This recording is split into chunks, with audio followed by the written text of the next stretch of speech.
Assalamualaikum warahmatullahi wabarakatuh. Selamat siang, selamat sore juga.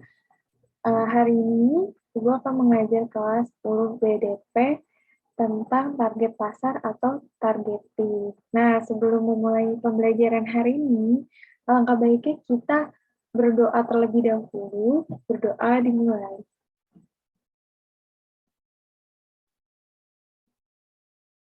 Berdoa selesai, dilanjutkan dengan mengisi absensi di Google Classroom. Langsung saja tulis nama dan hadir atau tidak gitu ya di kolom komentar. Jadi jangan lupa untuk mengisi absensi di Google Classroom karena sudah saya sematkan di Google Classroom. Nah, materi hari ini sambil mengisi absensi sambil saya menjelaskan ya. Materi hari ini mengenai target pasar atau targeting. Sebelumnya ada yang tahu nggak tentang target pasar itu apa? Nah, seperti di minggu lalu, target pasar sudah kita bicarakan terus ya, sudah kita bahas. Target pasar itu adalah konsumen. Konsumen atau si pembeli produk yang dijual oleh perusahaan. Jadi, target pasar itu konsumen. Nah, target pasar atau targeting. Artinya itu apa sih? Ada yang tahu? Nah, target pasar atau targeting merupakan proses mengevaluasi setiap daya tarik segmen atau kelompok pasar, kemudian memilih satu atau lebih karakteristik untuk dilayani. Jadi, gimana caranya kita mengevaluasi atau kita melihat nih daya tarik segmen atau kelompok pasar mana yang akan kita tentukan untuk kita layani gitu. Target pasar ini atau targeting adalah persoalan bagaimana kita memilih, menyeleksi, atau menjangkau pasar. Contohnya seperti apa? Misal, ada beberapa pasar yang akhirnya menjual produknya langsung kepada konsumen. Seperti apa? Seperti pasar pada umumnya gitu ya, langsung ketemu oleh konsumennya gitu. Jadi kita menjangkau pasar, si pasar ini lebih dekat dengan konsumen atau lebih dekat dengan produsen gitu. Kalau misal lebih dekat dengan produsen berarti jauh dengan konsumennya. Tapi kalau misal lebih dekat dengan konsumen, maka lebih jauh dari produsennya. Contohnya gimana? Contohnya, yo. Nah, jadi contohnya itu seperti misal penjual pengepul ikan yang ada di laut, pasti ada dong di pinggir lautnya itu seperti pengepul ikannya. Nah, itu biasanya kita temuin ada lelang-lelang ikan, itu harganya lebih murah. Kenapa? Karena target pasarnya itu memang dalam skala atau jumlah besar. Nah, ketika banyak orang nih yang membeli ikan itu secara besar gitu, kan harganya lebih murah. Kemudian mereka jual nih ke konsumen gitu. Jadi sudah di tangan kedua. Nah, itu biasa harganya lebih mahal gitu ya. Itu gimana caranya kita memilih, menyeleksi, dan menjangkau pasar. Itu dari target pasar atau targeting. Nah, manfaat target pasar itu apa? Yang pertama, adanya memahami luasnya peluang pasar sebagai tempat pemasaran produk baru. Jadi ketika kita melakukan target pasar atau targeting ini, kita bisa tahu seberapa luas pasar yang akan kita tentukan untuk memasarkan produk kita gitu. Jadi kita bisa tahu peluang apa yang bisa kita ambil atau kita lihat ketika kita sudah menentukan target pasar. Itu manfaat yang pertama tentang peluang pasar. Jadi kita paham nih tentang peluang pasarnya atau yang biasa disebut opportunity gitu ya. Terus yang kedua, membuat sumber daya perusahaan menjadi efisien dan efektif. Jadi perusahaan ini ketika perusahaan sudah mengevaluasi target pasar, maka perusahaan jadi tahu dari waktunya juga cukup efektif, cukup efisien, terus anggaran dananya juga lebih hemat, lebih mempersempit anggaran gitu ya. Dan target atau konsumen yang didapat juga bisa lebih banyak. Itu manfaat dari target pasar yang kedua. Kemudian, meningkatkan posisi produk dan strategi marketing mix. Ayo, di minggu lalu mungkin sudah dijelaskan ya tentang marketing mix atau bauran pemasaran. Marketing mix itu ada produk, place, terus price. Ya, jadi kalau misalnya, nah ini meningkatkan posisi produknya. Jadi kita bisa tahu nih produk yang akan kita jual itu dari harga yang murah kah, atau yang sedang, atau yang tinggi, untuk kalangan menengah rendah, atau menengah atas, seperti itu, dari meningkatkan posisi produk. Ketika kita tahu target pasar kita, misal kalangan dari menengah atas gitu, kita ingin membuat sebuah baju, pastinya harus dengan kualitas yang bagus, model yang simple, elegan, dan juga harganya itu pastinya mahal sekali. Nah, itu meningkatkan dari posisi produk dan strategi marketing mix.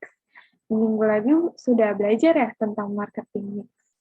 Nah, itu dari manfaat yang ketiga tentang target pasar. Kemudian manfaat target pasar yang keempat, yaitu mempermudah penyesuaian produk dalam pasaran, juga mempermudah strategi bauran pemasaran yang dilaksanakan. Jadi ketika kita sudah menjalani target pasar ini atau targeting ini, kita bisa tahu, kita bisa menyesuaikan keinginan dan kebutuhan konsumen. Misalnya seperti apa? Misalnya seperti, oh konsumen mau, misalnya kita mau menjual shampoo gitu. Untuk shampoo rambut rontok. Nah, kita bisa tahu nih keinginan dan kebutuhan konsumen akan produk apa. Akan produk sampo yang supaya tuh samponya bikin rambut kita kuat, nggak rontok. Nah, itu dari manfaat target pasar, mempermudah penyesuaian produk dalam pasarannya. Jadi, seperti yang di minggu lalu juga kita sudah belajar tentang customize atau custom. Custom itu seperti pembeli itu bisa mengcustom atau menyesuaikan dari request para pembelinya gitu. Nah, terus mempermudah strategi bauran pemasaran. Nah, mempermudah bauran pemasaran ini seperti promosi gitu.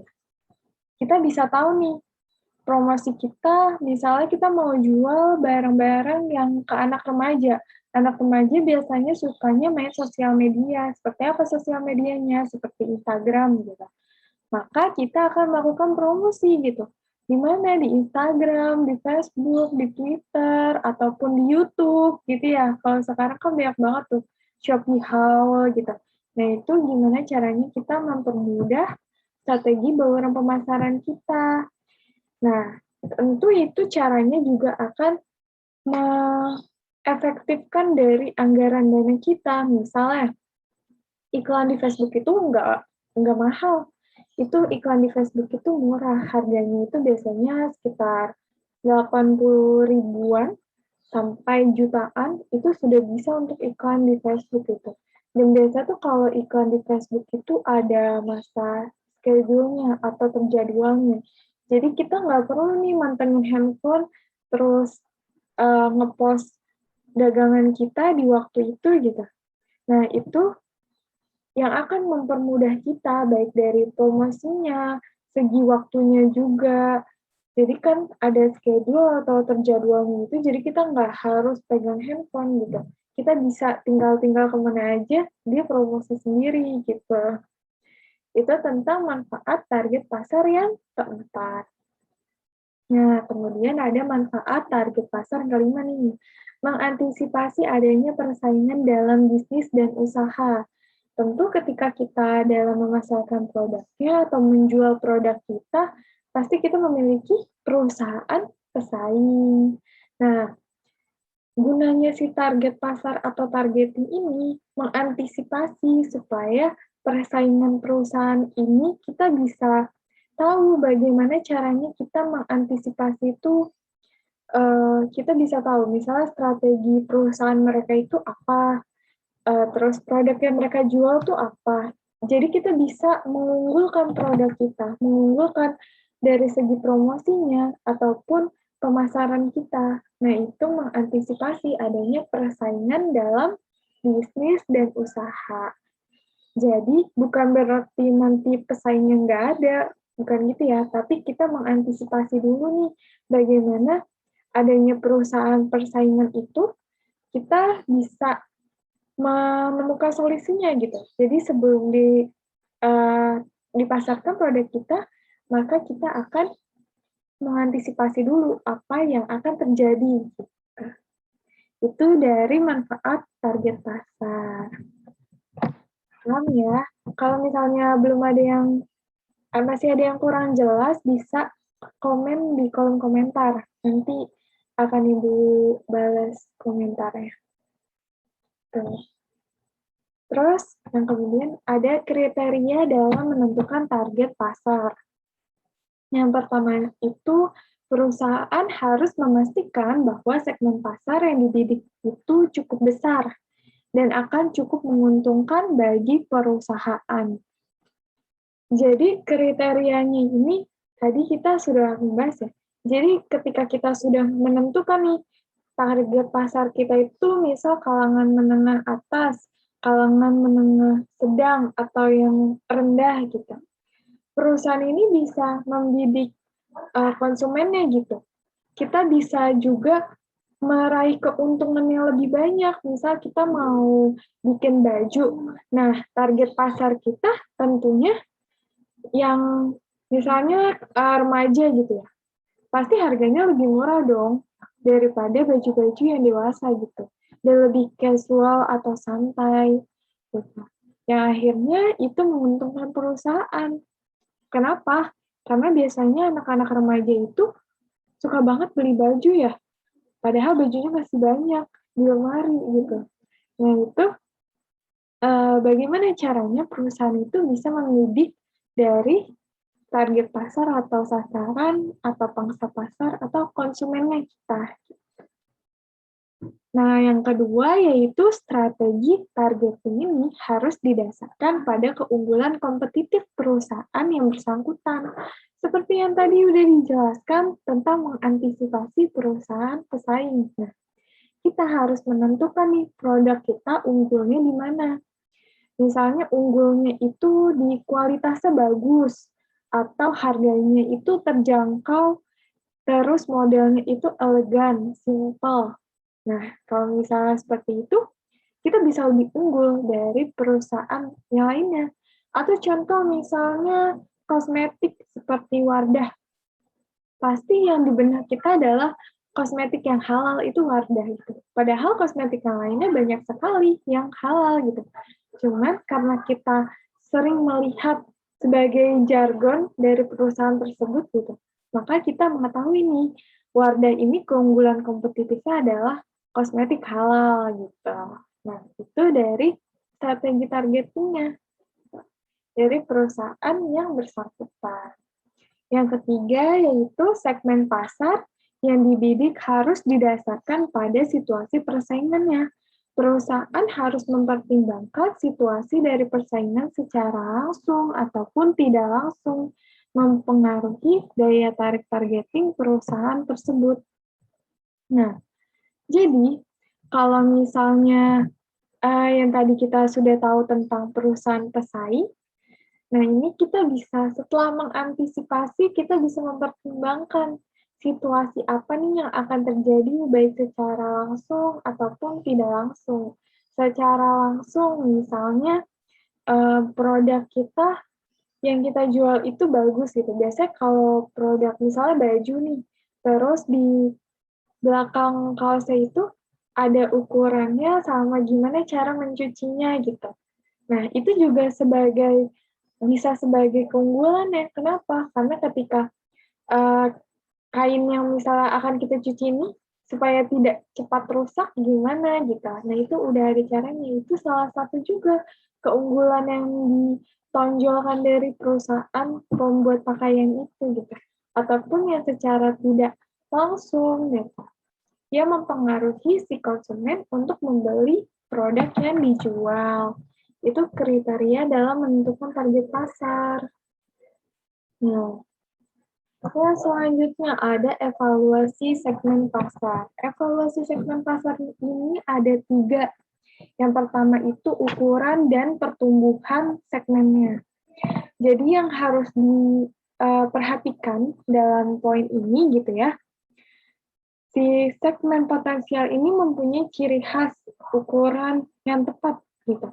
Jadi pihak perusahaan itu melakukan pengumpulan dan analisis data seputar tingkat penjualannya saat ini, ataupun analisis mengenai tingkat pertumbuhan perusahaannya, dan laba yang diperoleh serta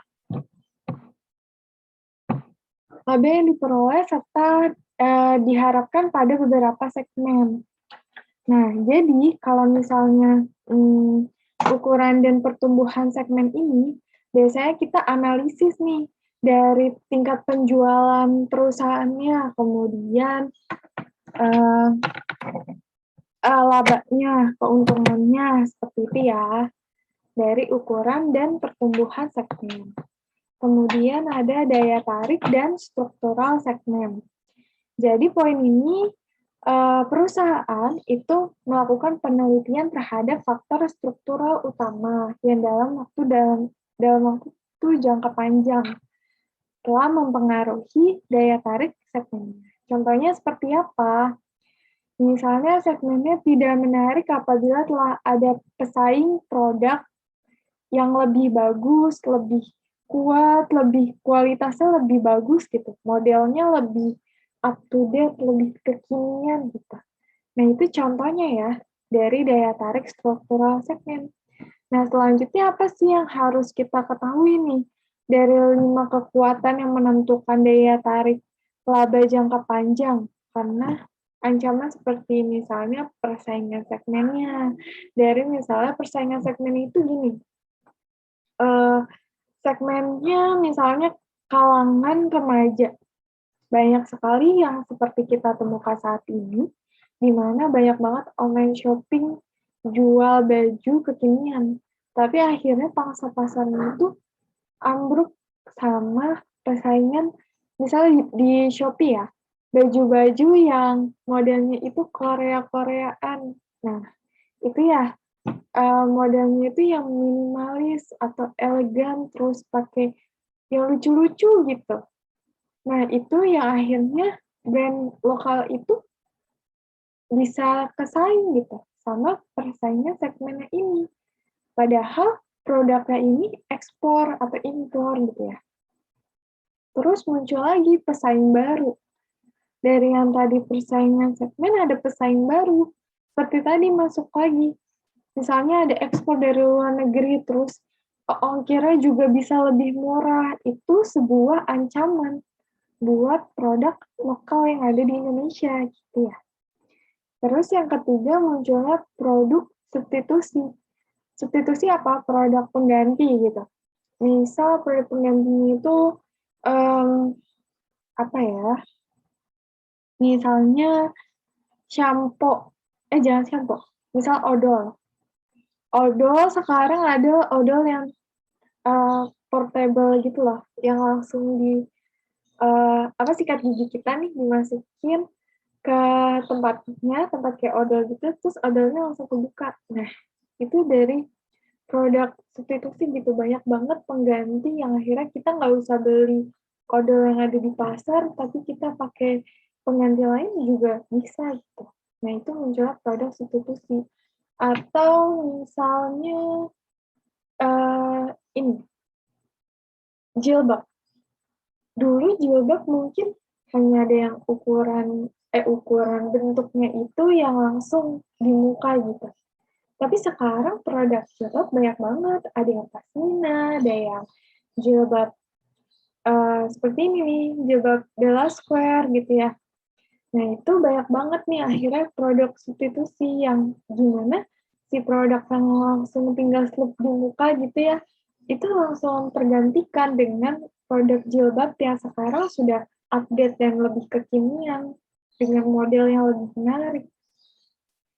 Terus yang keempat, peningkatan kekuatan tawar-menawar. Ini terjadi ketika bisa juga di marketplace, bisa juga langsung. Kalau di marketplace itu seperti apa? Biasanya ada voucher atau diskon. Nah, banyak sekali yang kita temukan misalnya di Shopee atau Lazada. Misalnya di Shopee harganya 700.000 gitu. Misal modem seperti ini. Misal modem seperti ini harganya 700.000 gitu. Ketika kita lihat di Tokopedia harganya 690.000 tapi tambah ongkir. Nah, padahal sama aja ya, 700.000 kalau di Shopee gratis ongkir, kalau di Tokopedia 690.000 tapi harus ada ongkirnya. Terus di JDID 680.000 misalnya gratis ongkir. Biasanya kita akan memilih nih, yang mana nih yang paling murah. Itu dari kekuatan tawar-menawar. Kalau tawar-menawar di beda marketplace juga ini ya, beda marketplace tuh biasanya harganya lebih miring gitu, lebih murah. Kalau di langsung kita bisa temukan di pasar gitu. Jadi ketika tawar-menawar biasanya kita suka ke material-material gitu ya. Nanti harga material yang ini lebih mahal daripada material yang sebelahnya. Ya udah deh kita ke sebelahnya aja beli barang-barangnya gitu. Nah, itu dari peningkatan kekuatan tawar-menawarnya gitu. Nah, kekuatan yang kelima ada kekuatan tawar-menawar dari pemasok. Jadi ketika dari pemasok ini harganya sudah murah gitu, kita bisa jual produk ini dengan harga yang lebih murah lagi. Nah, itu yang menentukan, yang bisa membuat ancaman buat produk kita. Itu dari daya tarik struktural segmen. Kemudian yang ketiga ada sasaran dan sumber daya perusahaan. Jadi jika segmen kita itu sudah cocok nih dengan sasaran perusahaan kita, maka yang tahap berikutnya yang harus dipastikan itu perusahaan memiliki tenaga yang terampil dan sumber daya yang diperlukan supaya bisa sukses dalam menentukan segmen tersebut gitu. Jadi perusahaan ini dituntut supaya memiliki keterampilan serta sumber daya yang mumpuni unggul, jadi harus lebih baik daripada pesaing usahanya. Jadi gini, ketika kita sudah bisa menentukan target pasar, pastinya perusahaan itu memiliki keunggulan dari segi karyawannya. Kalau misalnya karyawannya belum unggul gitu, biasanya ada les atau pelatihan kepada karyawannya. Supaya apa? Supaya karyawannya ini bisa lebih terampil, bisa lebih menguasai pangsa pasar, dan mengelola dari sasaran yang sudah kita tentukan gitu.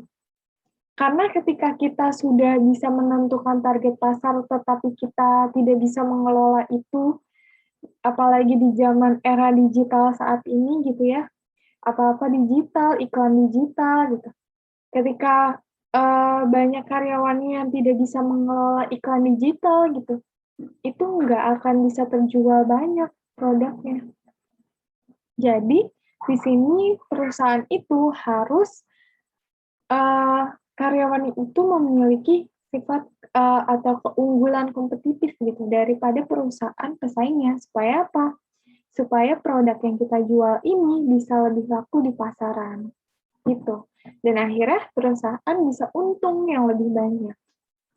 Gitu ya, tentang evaluasi segmen pasar. Nah, yang kemudian ada pola membidik target pasar. Yang pertama itu single segment concentration, di mana pihak perusahaan itu hanya bisa memilih satu segmen atau kelompok orang saja, atau satu kelompok gitu. Misalnya gimana? Misalnya kita mau jual seperti target pasar kita orang kantoran gitu. Misalnya catering ya, catering, terus kita catering makanan. Biasanya target pasar kita itu orang kantoran, di mana yang makan siang dibayar kantor gitu ya. Nah, itu dari pihak perusahaan itu memilih salah satu segmen atau kelompok pasar dari single segment concentration. Yang kedua, selective specialization. Jadi pihak perusahaan ini menyeleksi secara selektif. Jadi pada beberapa segmen atau kelompok pasarnya. Jadi diseleksi dulu nih, baru kita bisa menentukan atau membidik dari target pasar kita. Itu ya, tentang selective specialization. Yang ketiga, multi-segment marketing. Jadi perusahaan ini bisa memilih 2 atau lebih segmen pasar ya, atau banyak kelompok kayak gitu ya. Jadi multi kan bisa beberapa gitu, 2 atau lebih. Itu multi-segment marketing. Yang keempat ada product specialization. Jadi perusahaan ini berkonsentrasi dalam pembuatan produk khusus atau tertentu. Jadi perusahaan ini membuat produk tertentu, yaitu membidik target pasarnya. Contohnya seperti apa? Contohnya misalnya membuat seragam sekolah gitu ya. Konsentrasinya di mana? Buat anak sekolah. Nah, itu untuk mendidik target pasarnya. Jadi produknya spesial nih buat anak sekolah. Nah, yang selanjutnya ada market specialization. Jadi perusahaan itu berkonsentrasi melakukan pelayanan dengan berbagai cara pada kebutuhan kelompok tertentu. Jadi di sini lebih ke pelayanannya ya, di market specialization. Kemudian ada full market coverage, di mana pihak perusahaan itu berkonsentrasi melayani semua kelompok dengan produk yang dibutuhkan. Kalau market tadi berbagai cara, kalau full market semua kelompoknya dilayani gitu dengan produk yang dibutuhkan oleh mereka. Mereka siapa? Konsumen. Dan terakhir ada market coverage, di mana perusahaan ini memakai sistem membership serta produknya itu tidak dijual bebas. Contohnya seperti apa?